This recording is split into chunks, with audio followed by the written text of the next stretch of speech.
Olá, queridos! Eu gostaria de compartilhar com você sobre os 7 traços de uma liderança bem-sucedida.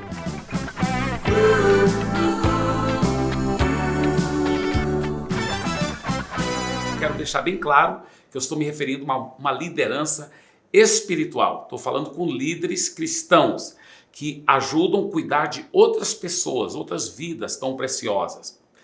Nossa base em Atos capítulo 20, uma palavra que o apóstolo Paulo deu aos presbíteros ou anciãos ou pastores da igreja de Éfeso. Diz a palavra de Deus a partir do versículo 17 em Atos capítulo 20. De Mileto, Paulo enviou uma mensagem a Éfeso, pedindo aos presbíteros da igreja que se encontrassem com ele. E quando chegaram, Paulo lhes disse: vocês sabem como me conduzi entre vocês em todo o tempo, desde o primeiro dia em que entrei na província da Ásia, servindo o Senhor com toda humildade, com lágrimas e com as provações que me sobrevieram pelas ciladas dos judeus. O primeiro traço de uma liderança bem-sucedida é que ele vive uma vida transparente de servo. Uma vida transparente de servo. Paulo disse: vocês sabem como me conduzi entre vocês. Vocês sabem, eu vivi uma forma transparente. E como que eu vivi? Eu vivi servindo o Senhor, com toda humildade, com lágrimas e com as provações. Então, é uma vida de transparência, servindo a Deus e servindo as pessoas. Agora, a realidade é que, se você quiser ser um líder cristão, não tem outro caminho, meu irmão. É você se humilhando, estando pronto a servir, estando pronto a dar a sua vida. Quantas vezes, se você está ajudando outras pessoas, elas vão te tratar de uma forma que a sua carne poderá considerar humilhante, né? Vamos supor que você é pastor ou líder dos jovens e alguém chega para você e fala: você fez isso errado, você fez aquilo errado. E você, qual o seu coração? É ser servo, é falar: então me perdoe, e conversar com a pessoa e servir a pessoa de coração. Isso que é um líder cristão, ele tem que ser humilde. Deixa eu te falar uma coisa, como alguém disse, eu acho muito forte isso: servo de verdade só é servo quando ele continua agindo como servo, mesmo sendo tratado como servo. Porque quando as pessoas estão te elogiando: ah, pastor, ou líder de jovens, ou líder de louvor, você é uma bênção, você é tão ungido. É fácil você falar: só sou seu servo, eu sou seu servo. Mas quando eles te tratam como servo e mandam em você, e apontam o dedo na sua cara e falam dos seus erros, então é quando você é tratado como servo e você continua tendo coração e atitude de servo, aí sim você é um servo de verdade. Então, o primeiro traço de liderança cristã bem-sucedida é viver uma vida de transparência, servindo a Deus, servindo ao próximo de todo o seu coração. Tá? O segundo traço está aqui no versículo 20. Ele diz, nós estamos em Atos capítulo 20, versículo 20, ele diz: vocês sabem que jamais deixei de anunciar o que fosse proveitoso e de ensinar isso a vocês publicamente e também de casa em casa. Olha, eu lhe digo de todo o meu coração, é minha convicção que um líder cristão que não ensina a palavra, ele não é um bom líder cristão. Nós temos que ensinar a palavra. A palavra, é a palavra de Deus que transforma as vidas. Não é só nossos pensamentos, mesmo que sejam muito nobres, muito lindos, mas é a palavra de Deus, que é a semente milagrosa que brota no coração humano e transforma a vida do ser humano.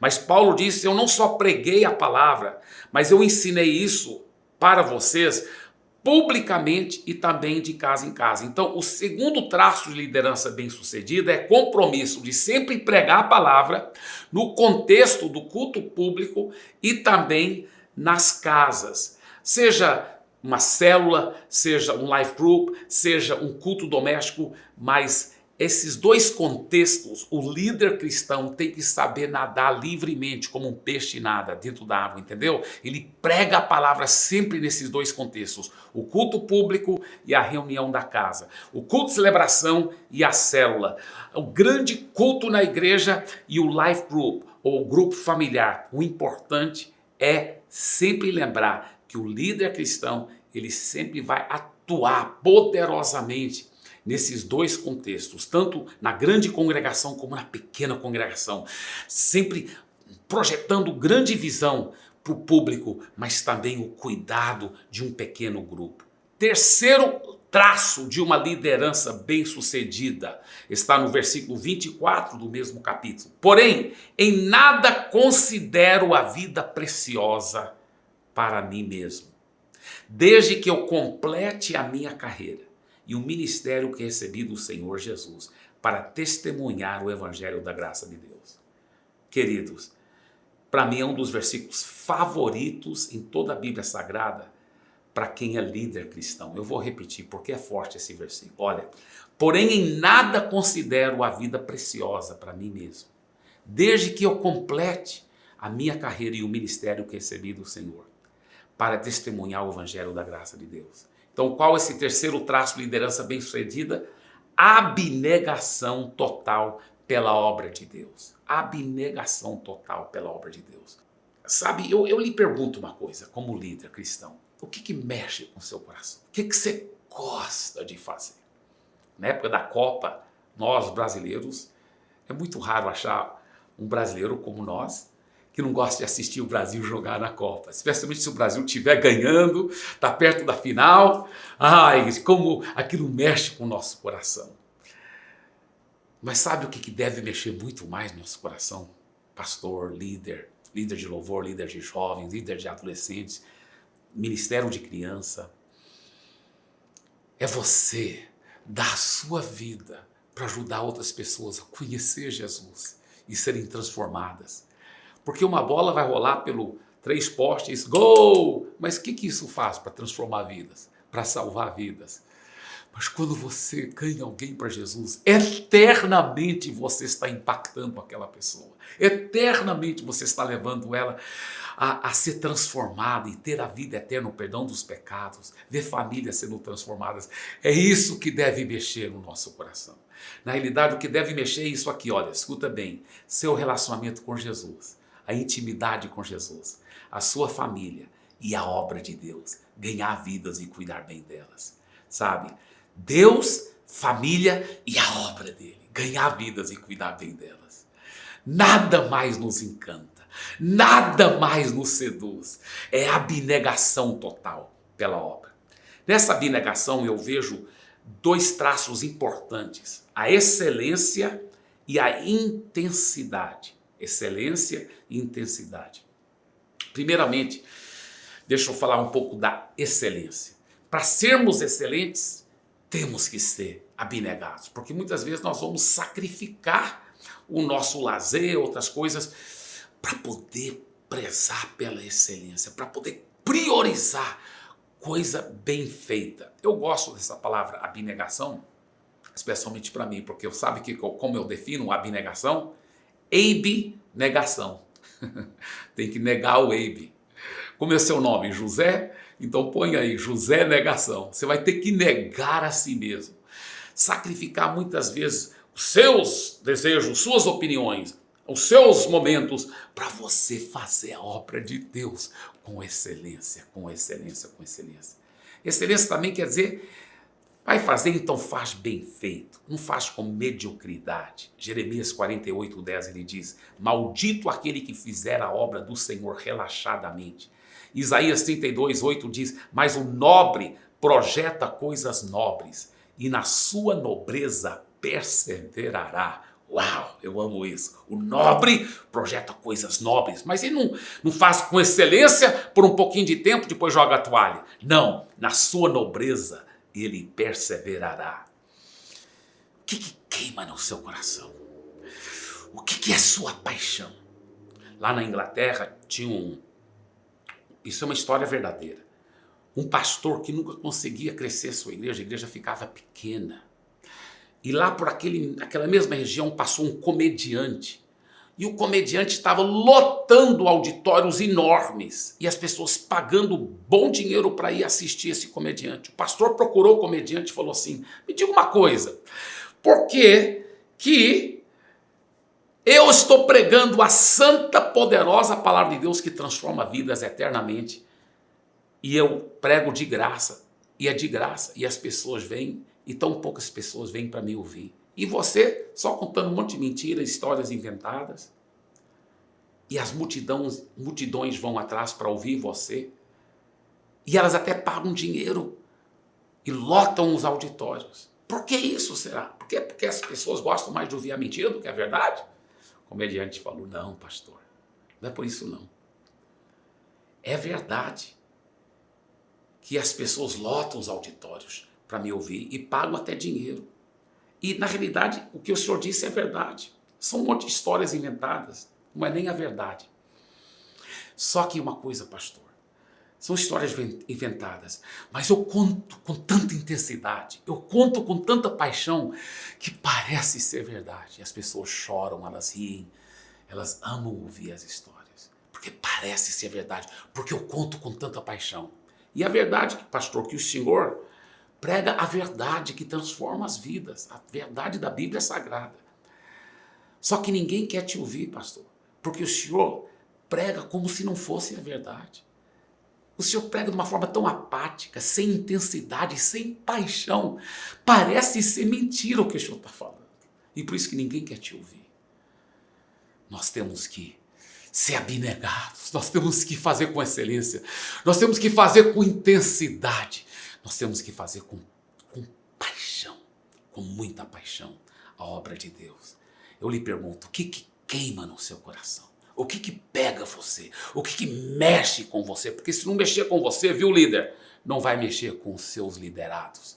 Tem que mexer com você primeiro, para depois mexer com aqueles que você lidera. O quarto traço de liderança bem-sucedida é assumir uma responsabilidade séria de cuidar do rebanho do Senhor Jesus. Cuidar do rebanho do Senhor Jesus. Olha o que o apóstolo Paulo disse em Atos 20, versículos 25 a 28. E agora eu sei que todos vocês em cujo meio eu passei pregando o reino não mais verão o meu rosto. Portanto, no dia de hoje testifico diante de vocês que estou limpo do sangue de todos, porque jamais deixei de lhes anunciar todo o plano de Deus.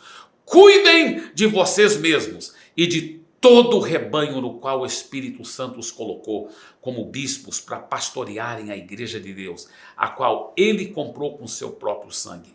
Veja bem, para você poder cuidar bem das ovelhas do Senhor, você tem que cuidar primeiro de você. Olha o que ele disse: cuidem de vocês mesmos e depois de todo o rebanho que o Senhor Deus confiou nas suas mãos. Então você precisa abastecer seu próprio tanque. Aí do transbordar você vai abastecer as suas ovelhas. Tire tempo com Deus fielmente todos os dias. Priorize o seu relacionamento com Deus. Não sacrifique seu tempo com Deus. E aí você vai cuidar bem do rebanho do Senhor Jesus também. Quinto traço de uma liderança bem-sucedida: a importância de cuidar e vigiar cada um por um. Olha o que o apóstolo Paulo disse em versículo 31. Portanto, vigiem, lembrando que durante 3 anos, noite e dia, eu não cessei de admoestar vocês com lágrimas a cada um de vocês. Então, é amor, é investimento, é carinho, é dar atenção a cada pessoa, porque cada pessoa tem um valor intrínseco diante da presença de Deus. E por fim, manter a ótica na eternidade e não nas coisas materiais. Ele disse: agora pois, versículo 32, eu os entrego aos cuidados de Deus e à palavra da sua graça. E no versículo 33 ele diz: de ninguém cobicei prata, nem ouro, nem roupas. Vocês mesmos sabem que estas minhas mãos serviram para o que era necessário a mim e aos que estavam comigo. Então, qual é esse sexto traço de liderança bem-sucedida? manter a ótica na eternidade e não nas coisas materiais. Hoje, infelizmente, muitos líderes cristãos ficam pensando na área material. Não, querido, Deus vai cuidar sim. Ele quer que você seja bem suprido, bem cuidado, mas mantenha sua ótica nas coisas espirituais. Seja como o apóstolo Paulo que diz aqui, olha, eu não cobicei prata, nem ouro, nem roupas. Eu trabalhei por amor a Jesus e não pensando nas finanças. Eu acho muito feio alguém que nem quer ir lá para pregar em tal e tal igreja porque lá a oferta é pequena. Não, muito pelo contrário. Se você tiver o coração correto, muitas vezes, até quando você sabe, não, aquela igreja costuma nem dar oferta, mas eu sinto que o Espírito Santo quer que eu vá lá e pregar. Eu vou pregar porque eu prego por amor, não é pensando na oferta. Isso é uma coisa tão feia e fique longe disso. Isso é um dos 7 traços de uma liderança bem-sucedida, é que mantém a ótica na eternidade e não nas coisas materiais. E o 7º traço de uma liderança bem-sucedida é crucificar o ego e se doar até a última gota. Olha o que o apóstolo Paulo disse no versículo 35. Em tudo tenho mostrado a vocês que trabalhando assim é preciso socorrer os necessitados e lembrar das palavras do próprio Senhor Jesus. Mais bem-aventurado é dar do que receber. É uma história verdadeira de um missionário que vinha da África. No final da sua vida, ele já estava bem velhinho, voltando para os Estados Unidos, só para morrer praticamente, bem velhinho. E no mesmo navio vinha o Frank Buck. O Frank Buck é uma história verdadeira de um homem que se tornou super famoso na América, porque ele foi o primeiro americano para ir para a África e trazer os animais vivos para colocar em zoológicos, para as crianças poderem ver. E quando chegaram no porto de Nova York, era uma festa, uma banda musical, eram faixas, eram balões. Seja bem-vindo, Frank Buck! Ele é o nosso grande herói. E toda aquela festa para receber Frank Buck. E as pessoas que eram para receber o missionário, por alguma razão, talvez a carta não chegou em tempo, alguma coisa, elas não estavam lá. Ele desce do navio com as suas 2 malinhas, olhou, não tinha ninguém lá para recebê-lo. E toda aquela festa para receber o Frank Buck. E ele entra num hotel baratinho, fecha a porta, se joga na cama, ele começa a chorar e chorar. Ele disse, Senhor, eu dei minha vida toda para o Senhor. E eu venho no mesmo navio, no final da minha vida, com um homem que deu só, alguns meses, e pega animais vivos e traz para os Estados Unidos, e ele é o grande herói. Chega aqui em casa, tá todo mundo fazendo uma grande festa para ele. E pai, eu chego aqui, na minha casa, e não tem ninguém para me receber. E ele chorou, mas depois ele ouviu a voz de Deus, bem claramente, dizendo, meu filho, você ainda não chegou em casa. Você ainda não chegou na sua casa. Nós não devemos viver para as coisas passageiras. Nós devemos viver para a eternidade. Nós vivemos, não é para ser aplaudido pelos homens. Nós vivemos para um dia poder ouvir Jesus dizer, servo bom e fiel, entra no gozo do seu Senhor. Seja bem-vindo ao seu lar celestial. Nós vivemos para o galardão eterno. Aí sim, nós vamos ver a festa que os anjos vão fazer. Deixa eu terminar com essa frase que meu pai sempre dizia. Only one life will soon be past. Only what's done for Christ will last. Somente uma vida nós temos e logo ela passará. Somente o que é feito para Cristo permanecerá.